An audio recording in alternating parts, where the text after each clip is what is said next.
Good morning. My name is Edward Cato Sanchin Oberholtzer. I'm the resident priest here at the Joseph Priestley Zen Sangha. We're an affiliate of Empty Moon Zen. Now, here's a question I found myself pondering over for the past week and a half. If, from the very beginning, I am a Buddha, how then, in this time of all times, do I take refuge in the Buddha? To whom or to what do I turn? When I first became involved with what would later become Boundless Way Zen, we were sitting in a cramped basement space donated by a questionable group known as the Friends of the Western Buddhist Order, there in Davis Square in Somerville, Massachusetts. Our local group, Spring Hill Zen, was led by Josh Bartok and Rod Mead Sperry. I would go in early on Saturday mornings, before the regular sitting, so that I could hear Josh's instructions to newcomers on what to do and what to expect in sitting and chanting. You know the drill. How to position your legs, holding yourself erect, casting your half-closed eyes down. Much of his instruction has stuck with me, and I'm enormously grateful to Josh for graciously opening the path to me as practice leader there. I remember in particular what he would say about chanting, about bowing, and about the images of the Buddha and the Bodhisattvas there on the altar, that when we bow, when we chant, we are not so much worshiping as acknowledging the Buddha within each of us. That when we call out for help to the Bodhisattva Kuan Yin, to the Bodhisattva of compassion, we are calling out not to a force outside ourselves as much as we are acknowledging the compassion alive within each of us. We bow in the direction of the altar, not to the altar. We are, each one of us, bodhisattvas, of wisdom, of action, of compassion. We are, each one of us, Buddhas. This is our nature, whether we remember it or not. And indeed, this is what our ancestor Dogen taught. We do not sit in order to become Buddhas. In the very act of sitting upright, of sitting down, shutting up, and paying attention, we are Buddhas. Buddhahood is not the goal. It is quite simply what we are, there on the cushion.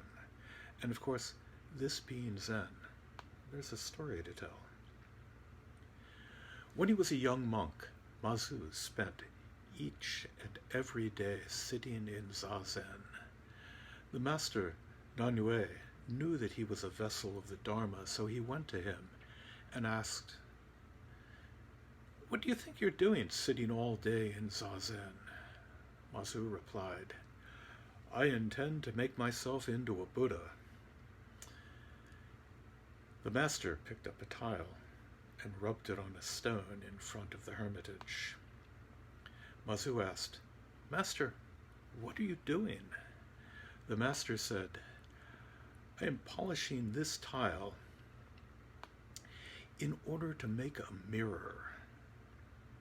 Mazu said, "You can't turn a tile into a mirror no matter how much you polish it." "How could your sitting in Zazen ever result in you becoming a Buddha?" asked the master, to which Mazu asked, "How is it done then?" The master said, "It is like a man driving a cart that does not move. Should he strike the cart to get it to go? Or should he strike the ox?" Mazu had no response.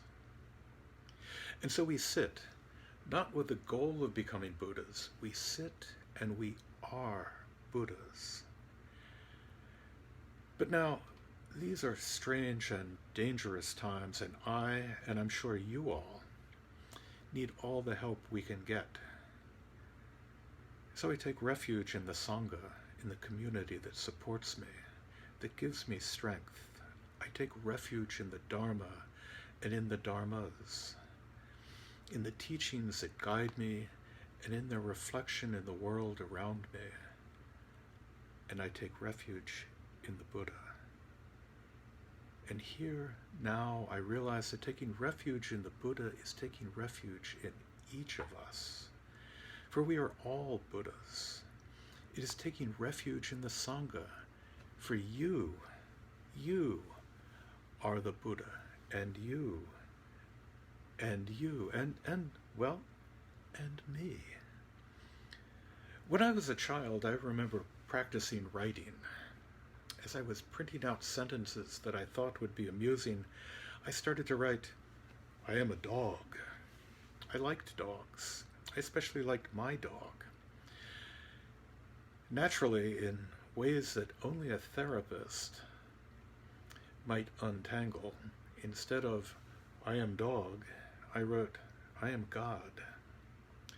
I immediately tore the paper up and spent years with more than a twinge of blasphemous guilt, afraid that God would find out that I had tried, however ineptly, to usurp him. And so he would damn me to hell for that little moment of dyslexia. What a relief, then, to find a religion, a practice, where I am invited to be a Buddha, where I am told that I am a Buddha, where my only problem lies in not fully accepting, not fully acknowledging that simple notion. You know, I sit each week with Diane Benage, a venerable Soto Zen nun, who always closes the evening sit by reciting the words of Thich Nhat Hanh. "To one who shows me the way in this life, Buddha.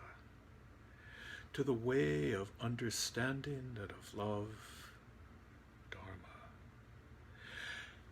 And to the community that lives in harmony and awareness, Buddha, Dharma, Sangha." Now, I know that final line should read only Sangha. That, after all, is the community that lives in harmony and awareness, but Diane has it right, I think, when she reads it as the full triple treasure. Buddha, Dharma, Sangha. They're all one.